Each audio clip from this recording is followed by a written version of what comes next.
안녕하세요. 스마일 윤자입니다. 죽다 살아난 스마일 윤자입니다.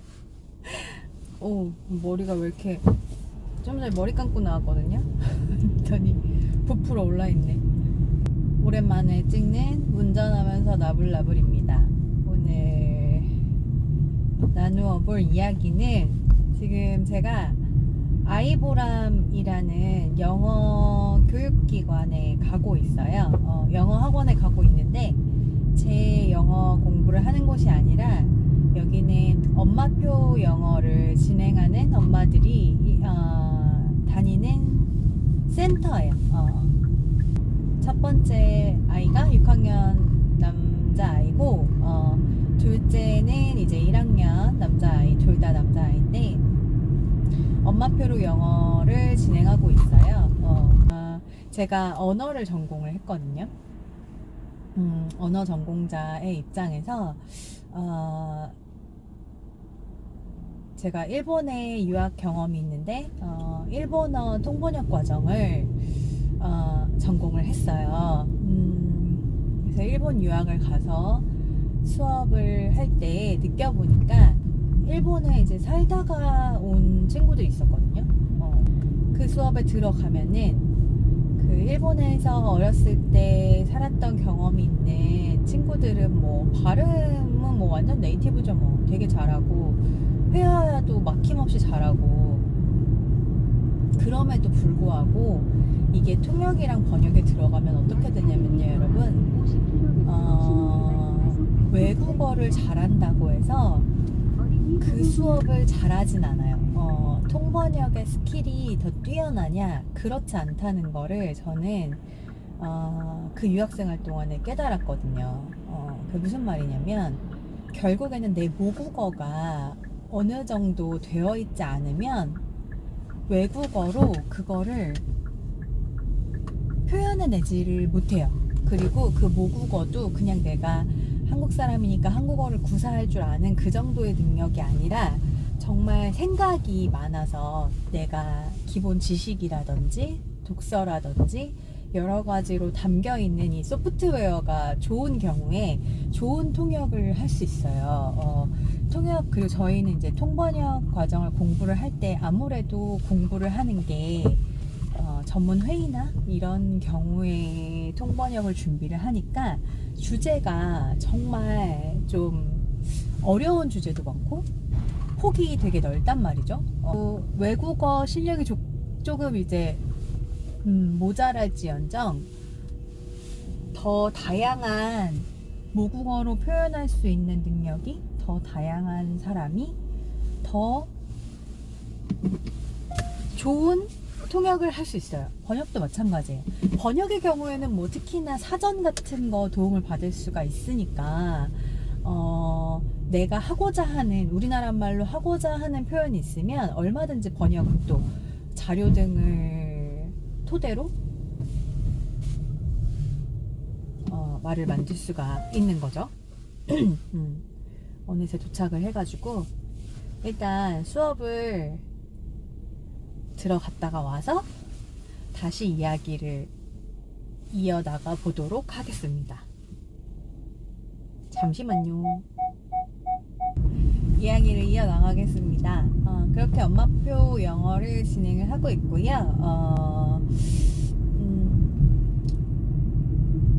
그러면 이제 왜 학원을 안 보내고 집에서 해야겠다라고 마음을 먹었느냐에 대해서 이야기를 해보면, 영어라는 게 이제 뭐 여러 가지 학습 방법이 있겠지만, 이제 대형 학원을 보통 보내게 되잖아요. 뭐 동네 학원들도 있고 여러 학원들의 형태가 많이 있겠지만, 저는 일단 작은 학원이고 큰 학원이고 이렇게 친구들을 통해서 수업이 진행되는 걸 이렇게 보니까 제가 99학번이에요. 99학번이고 근데 그렇게 세월이 많이 지났는데, 그리고 저는 그 당시에 그러니까 특목고 준비도 해봤어요. 떨어지긴 했지만 특목고 준비도 해봤고, 그러니까 정말 FM으로 대형 학원에서 이제 여러 가지 공부들을 했었는데 진짜 세상이 많이 변했잖아요. 제가 입시를 준비할 때가 이제 98년도니까 국어학번이니까, 그러면은 벌써 20여 년 전의 공부인데 영어를 가르치는 방식에 있어서 달라진 게 없다는 거에 대해서 내신 준비를 하고 단어를 막 외우고 몇백 개씩 단어를 외워가면서 뭐 하고, 그런 학원들의 방식이 일단 마음에 들지 않았고, 그렇게 해서 보내가지고 아이가 영어를 정말 잘할 수 있다면 모르겠는데, 그렇게 해가지고 뭐 내신은 잘 나올 수 있겠고 수능은 잘 나올 수 있겠죠. 그거에 맞춰서 막 달려가는 과정이니까. 그런데 막상 영어를 사용해야 할 때 제대로 구사하지 못한다고 하면은 그 또한 또 비용적으로 아깝고 시간적으로도 아깝다고 생각을 했어요. 근데 제가 일본어 통번역 과정을 전공을 했다고 했잖아요. 근데 아이보람에 상담을 가서 그 아이보람에서 짜놓아 주신 프로그램들의 과정이 정확하게 통번역 공부를 할 때에 필요한 과정이에요. 그러니까 아이들의 눈높이에 맞춰서 저희도 그렇게 공부를 하거든요. 통번역 공부를 할 때. 그거를 물론 더 타이트하고 빡세게 공부를 하기는 하지만, 그래서 그런 부분들이 이 과정을 졸업을 한다면 영어를 구사하는 데 있어서는 아무 문제가 없겠다. 그러면 문법적인 거는 부족한 걸 어떻게 채워줄 것인가 하는 불안함이 생기실 수 있잖아요. 근데 이 언어라는 게 물론 스킬도 필요하고 이렇게 시험을 위해서는 그런 게 필요하겠지만, 어느 정도 레벨로 올라가면은 그거를 언어적으로 설명을 못할지언정 풀어낼 수 있습니다. 그래서 저는 일본어 같은 경우에는 다 커서 그렇게 이제 제2 외국어로서 어린이 보호구역입니다.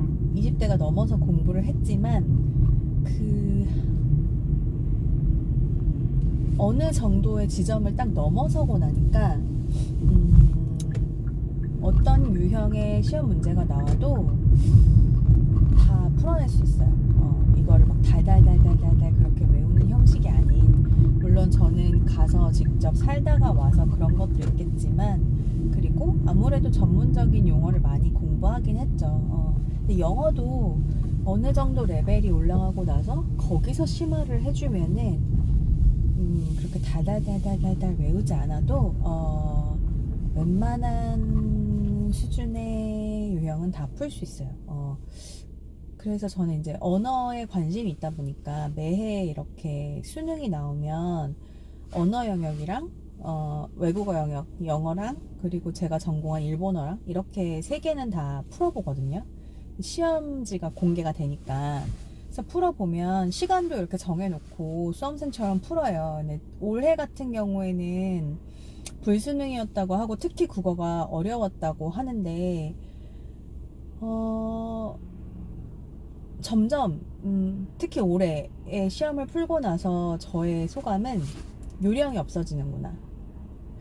한참 막 그런 거 있었거든요. 뭐 키워드를 뽑아내고 요점을 찾아내서 다 풀지 않아도 이렇게 문제를 해결할 수 있게끔, 그런 뭐 수학도 약간 그런 요령껏 이 시간을 단축하기 위해서 학원이나 이런 데서 연습이 많이 된 아이들이 점수를 잘 받을 수 있게끔 그런 경우가 있었는데, 올해 거는 풀고 나서 느낀 것이 평소에 단련이 잘 되어 있는 애들, 그 단련이라는 것이 학원을 위한 단련이 아니라 정말 읽기가 많이 되고 자기 스스로 소화력이 있는 애들이 성적을 잘 받았겠구나.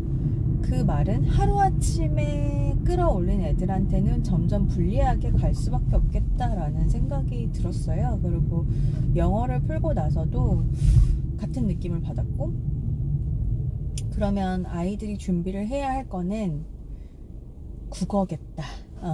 이게 영어가 문제가 아니라 국어겠다라는 느낌을 강하게 받았고, 그런 부분에 대해서도 오늘 그 아이버럼 센터에서 선생님이랑 이야기를 나누었는데, 요즘에 실제로 영어 학원 옆에 국어 학원이 생기고 수학 학원 옆에 국어 학원이 생긴다고 합니다. 아이들이 그만큼 국어가 부족하대요. 그 이유가 너무 어릴 때부터 영어, 뭐 수학 이런 거 선행을 달리느라고 국어가 많이 빠진다는 거예요. 근데 그 국어가 많이 빠지는 게 뭐 학원을 가지를 못했다 이런 게 아니라 독서가 많이 떨어진다고 해요. 독서가 떨어지다 보니까 이해력이 떨어지고 문해력이 떨어지고, 그러다 보니까 모국어 체계가 안 잡힌 상태에서, 요즘에 수학도 지문이 되게 길잖아요. 수학도 지문이 되게 길어서 여러 가지로 따라가기가 힘든 아이들이 되는 거죠. 그래서 국어 학원을 통해서 또 영어를 위한 국어, 수학을 위한 국어를 다시 보충을 해서 또 학습을 한다고 하는데 참 안타깝죠. 그래서 이야기가 길어지고 있는데 엄마표 영어를 준비하시는 분들을 위한 팁은, 일단 시기는 7, 8살 정도부터 시작했으면 좋겠다. 그리고 영어를 준비하시면서 사실 영어보다 더 중요한 거는, 이거는 제가 언어로 먹고 살았던 언어 전공자로서도 자신있게 말씀드리기를, 독서가 정말 중요하다. 무조건 국어. 영어만큼 중요한 게 국어. 국어의 레벨이 올라가지 않으면 국어로서 독서를 할 수 있는 능력만큼 늘어요. 외국어는. 아이가 뭐 문법을 엄청나게 많이 선행을 했고, 단어를 막 영어로 딸딸딸딸 외웠다 한들 한국어 뜻으로 외우잖아요. 보통 학원에서 시킬 때는.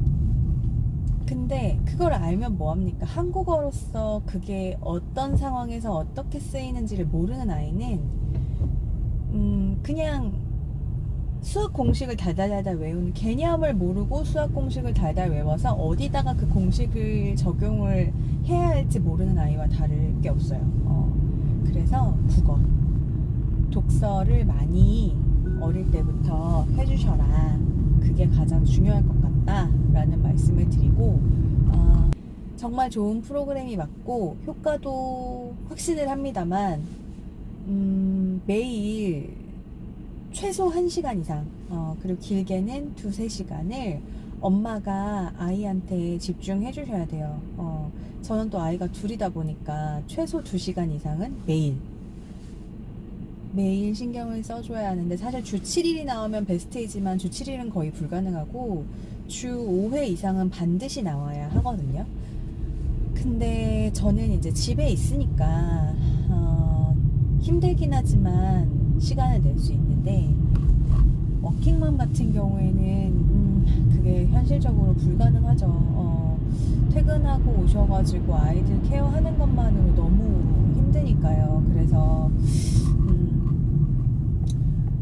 그런 분들한테는 이제 시간을 조금 더 여유롭게 가지고, 그런데 그게 완전히 불가능하다고는 말씀드릴 수 없고, 만약에 워킹맘이시라고 하면은 더더욱이나 일찍, 7, 8살 때 진짜 딱 저 같은 경우에는 지금 큰아이가 좀 늦었잖아요. 5학년 때부터 시작을 했다 보니까 시간적으로 더 쫓기고 있는데, 7, 8살 때 시작하면은 더 여유롭게 시간을 가질 수 있거든요. 그러니까 엄마가 좀 시간을 길게, 뭐 한 5년 걸릴 거면은 7, 8년 걸린다 마음을 먹고 진행을 하시면 아예 불가능한 것도 아니고, 아니면은 요런 엄마표 영어와 닮아 있는 또 작은 규모의 학원들이 있어요. 뭐 센터 형식의 학원들이나 그런 것들이 있으니까 한번 집 근처에서 검색을 해보시고 병행할 수 있도록, 뭔가 내가 시간적으로 채울 수 없는 것들을 채워줄 수 있는 그런 학원을 선택을 하셔가지고, 암기식 위주의 그런 학습형 학원이 아니라 습득형 학원을 찾아보시는 것도 좋은 방법이 될 수 있겠습니다. 네, 그러면 오늘은 이렇게 엄마표 영어에 대한 이야기 나누어 보았고요. 아이들 학습은 항상 엄마들한테는 관심이 많고 열심히 할 수밖에 없는 분야인 것 같아요. 저는 또 이렇게 진행을 하고 있으니까 다음 기회에 또 새로운 정보를 알게 되고 하면은 계속 공유하고 나누도록 하겠습니다. 그러면 오늘도 좋은 하루 보내시고 다음에 또 만나요. 안녕.